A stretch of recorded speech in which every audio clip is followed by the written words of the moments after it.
Thanks so much, kid. I'm standing by with a couple of gentlemen that know a whole lot about Catch the Fire. I'll begin with my broadcast partner here today, Scott Zeron. Scott, this had to be a little bit like deja vu because this horse won the same race last year under really the same situation.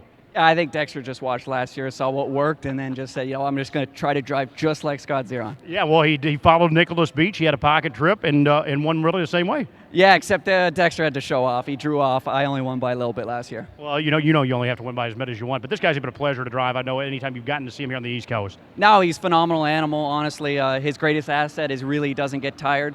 So as long as you can get him involved early in the race, he'll never let you down. Yeah, he really parlayed that perfect trip here today. Are you ready for your broadcast duties here in a little bit?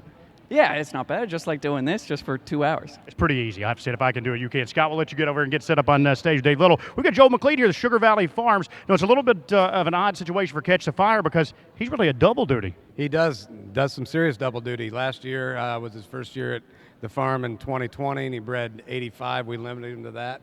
And then this year we raised his stud fee up to 5,000, and he bred a full book of 140. He does his work well at the farm. He's a very docile individual for being a stallion, and he loves his work here on the racetrack too. And to see Scott the way it is, he's going to heal and come back. I think he would have went in 46-3 if Scott drove him today. Scott Zeron, love that. We can't go wrong with that, Joe. And obviously the stallion duty doesnst seem to take anything away from his racing. No, it doesn't. He's very professional on both sides of the thing.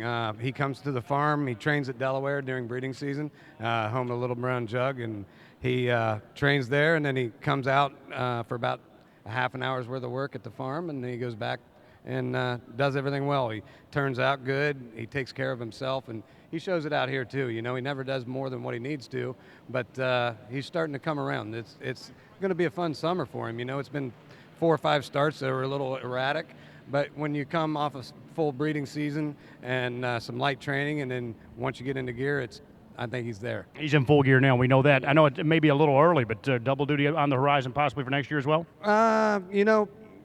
When it comes to Greg Luther and Charles Taylor, the owners, they're great to work with.